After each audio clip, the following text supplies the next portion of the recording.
Soweto is one of the largest residential areas in South Africa and has many well-known landmarks and tourist attractions. One of our most famous restaurants is Sakumzi, situated down the road, based in Vilagazi Street. I doubt you get any food, better food anywhere else in Gauteng.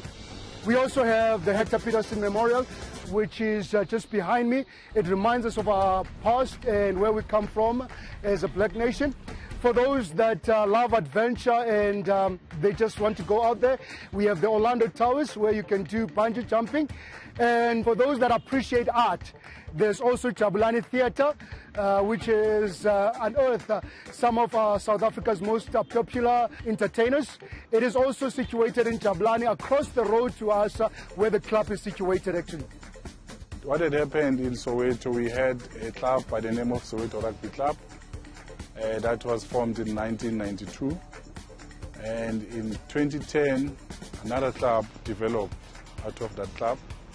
It was named Jabulani Rugby Club. That was formed by myself.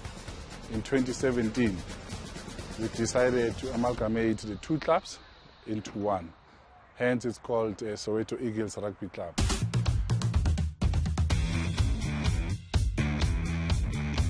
Now, the Paris Grand Challenge is divided into two, which is your stronger teams and your lesser stronger teams. So it's divided into 8 and 6. So what happens is we will be playing in the playoffs to go into the higher league, which is all your universities are. And that is something that we see as an achievement already, because last year all these clubs, different clubs, were playing in the lower leagues and we were playing against each other's black clubs, and there was no really any challenge there. The major decision of us that we took to combine the two clubs, it was to consolidate the numbers in Soweto for the Soweto community, so we can get to play the Gold Cup. We are open about it. Once we are established, once we got to understand how the structures there works, then we are able to go for honors in terms of finishing on top of that league and obviously get to play the Gold Cup. We also want to be a trademark, and we want to be regarded as one of the best black clubs in the country and also compete in the highest league. Although we're doing well development-wise, I would say, within the JLRU league, we have the best development model. We are producing players more than any other club that I know of. I'm involved in rugby. I help under 13s. I get to train with them, teach them move, how to step, all of those things.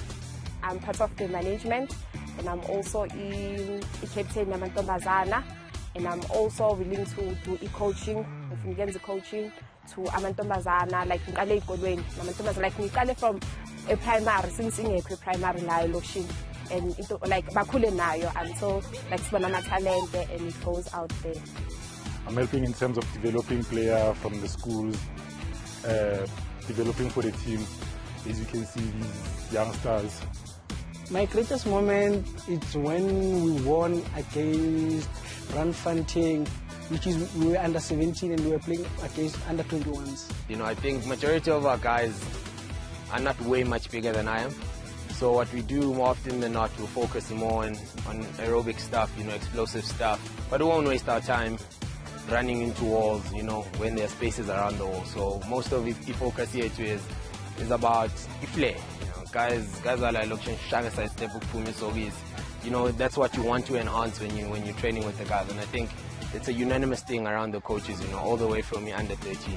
You might be big looking at the guy next to you, but as soon as you go out, these boys get really big out there, and you need to have a skill set that a big boy wouldn't have, and that's the ability to run around him, and that's what we focus on.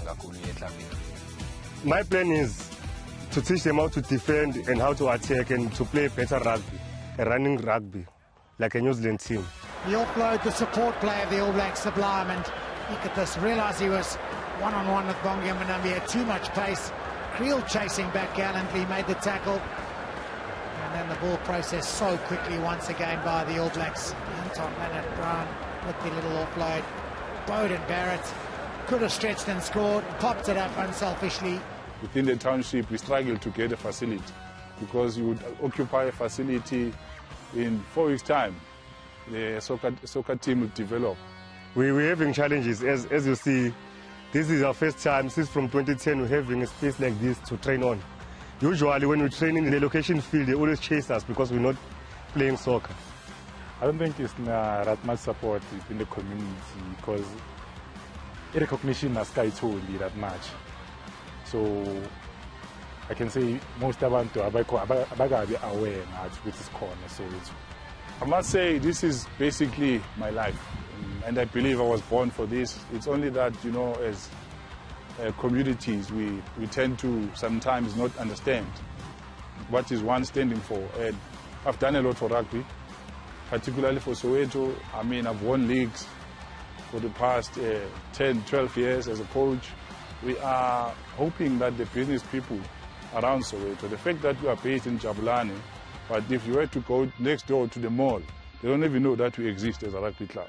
So we also challenge the local business people. We can't expect, you know, funders from outside of Soweto. We want local people to buy in. Behind us, you know, there's a big hospital there that we are not in a feasible relationship where, you know, would get preferential treatment, masnama, home fixtures, not for everything, but, you know, for your major injuries like dislocation, breakage, neck and injury, you know. I think it's all those building relationships that we need to be working around. And support. You know, we're not even talking about exuberant figures of amounts, you know, just the support. The fact that you are there, you know, encouraging the boys, it will mean a lot. Then you will see the gap once you are next to us.